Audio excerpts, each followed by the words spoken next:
3 things are about to ruin Overwatch's future, and as a massive fan of the game, I can't sit twiddling my thumbs ignoring them. These topics include Juno's release, 6v6's possible return, and Overwatch's competition. Look, I'm a big fan of the game. I love it so much that when Overwatch 2 came out, I decided to actually get good at it. I finally managed to get to top 500, but some diabolical little things can't go unnoticed, no matter how hard I cope, or how hard the community is being swayed by rose-tinted glasses with classic Overwatch. Spoilers, if you think 6v6 should return, then young man, do us all a favour. It's a bit of a tangent video today, so I'm sorry in advance. And of course, don't forget to subscribe if you like the video, helps me know what kind of videos you want more of. So let's talk about this floaty little of a hero. Well, I actually think she's a very fun hero, but she's also the very definition of power creep. I kinda love her, especially her design, but I can't overlook the obvious problems for the game's health presented by this new hero. One of Overwatch's original major selling points is its diverse roster of heroes with very specific identities and roles. Take Mercy, she's the standard e-girl triage focused target healing hero. How about Lucio? He's the dude who goes fast. Don't forget about Anna, the long-range risk-reward squishy healer. Then take Juno. What is she? Oh yeah, she's the all-range healer and damage dealer with team speed buff utility and personal mobility. Don't forget about the auto-target lock-on healing and damage. Oh, and she's a massive AoE damage boost, I guess. And she's got a massive... While I'm talking here, I'm just going to keep on screen a list of all her abilities similar to other heroes. Like I said earlier, she's the definition of power creep. She has so many recycled abilities and concepts from other heroes that are too easy to spot. Her kit is extremely overloaded, which yes is very fun and not a big deal right now, but power creep is a massive damaging factor in a lot of games, especially highly competitive games like Overwatch. When you start making characters like this, you run into the pitfall of having to one-up yourself all the time, almost like jumping the shark. From here, you run the risk of having to introduce more mechanics to the game to give new heroes new purposes, and that's just to keep things fresh. This can impact the learning curve for new players and also bloat the game, making it harder to balance properly too. Like, imagine being the dev tasked with balancing Juno whilst your co-worker gets tasked with tweaking Mercy's healing numbers. But it's not just me who's worried about Juno. How about we hear it from a professional? Well, I'm in one of your YouTube videos, so my opinion's valid no matter what you say. Juno is a smackhead. So how about we talk about the possibility of 6v6 returning to the game through fucking stupid popular demand? Why are the devs even experimenting with this idea and enabling this stupid behaviour? I'm telling you now, if 6v6 returns, that's it. I'm done. I've stuck with Overwatch all this time in this horrible little toxic relationship. Hell, I've been having more fun on League of Legends lately, and that's saying something.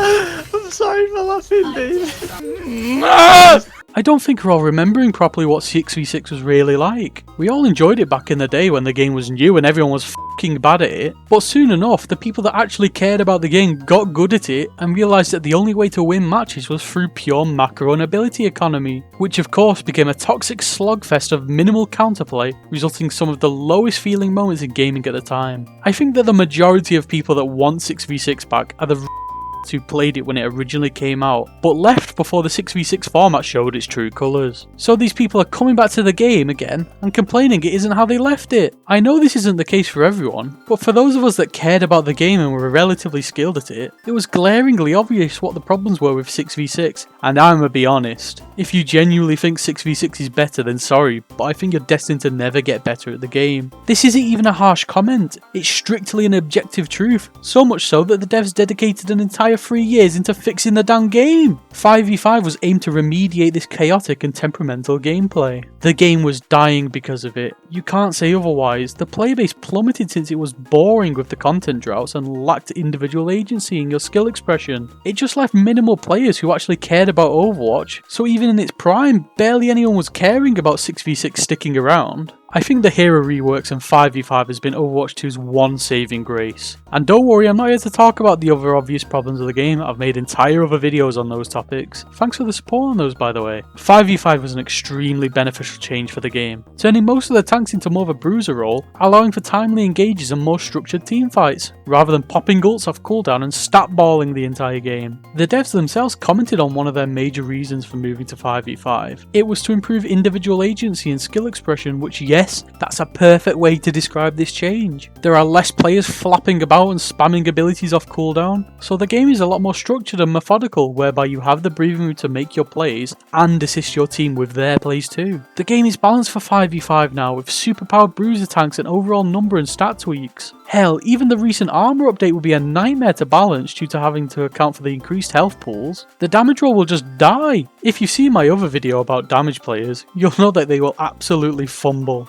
Why do people desperately want 6v6 back, when the objective truth is that it was just a worse version? Firstly, the game was toxic and chaotic with 6v6, and any good loyal player would know this. Secondly, the balance changes that come with reverting back to 6v6 would kill the game and alienate loyal players. Finally, the game would just be in the same predicament it is now, with its currently dissatisfied player base with the recent detrimental PvE cancellation and monetization issues. One extra player a team with an already dwindling player base because of those issues is going to do nothing but worsen the queue times 2. Relating to the current player base's dissatisfaction with the game, it's time to move on to our next topic. Since Overwatch 1 took the world by storm, many of companies fled to the hero shooter genre. As we know, Overwatch burned out and eventually Overwatch 2 came out to fairly positive reviews from a gameplay perspective. But in this bloated market of free-to-play shooters with battle passes and grindy ranked systems, Overwatch 2 is kind of fighting for its place even now. Since the majority of the core player base left the game back in Overwatch 2, even for them who loved Overwatch, would likely have devoted more time to other games in the market by now. I myself am guilty of it, and like I said, I'm coped up on copium for this game still. In that time, I've moved on to other games like League of Legends, Rainbow Six Siege, you name it. Not a lot of people have that much time for games anymore, yet alone a dying game. Let's bring this to the present day, and let's do a little hypothetical. What if, say tomorrow, Overwatch 2's player base grew to what it once was in its golden era back in 2016ish? What is the game offering right now that is going to retain the player base? Oh, Overwatch has some cool skins, but not for 20 doubloons, no thank you. I can just go play Fortnite and get an awesome crossover skin for way cheaper. What else does Overwatch offer? Fun gameplay? Yeah, it's fun, but like I discussed earlier, the game is heading in a very unfortunate direction, skewing towards power creep. The market has so many fun games right now, but overall I've seen a massive shift in players towards tactical shooters and battle royales. Things like CSGO, Valorant, Fortnite, Apex, Siege, you name it. Overwatch fits in a very awkward position in the gaming landscape, where its main selling point is that it is Overwatch. The game that took the world by storm 8 sodding years ago. It's like watching those celebrities scrounge for money by saying certain lines on camera.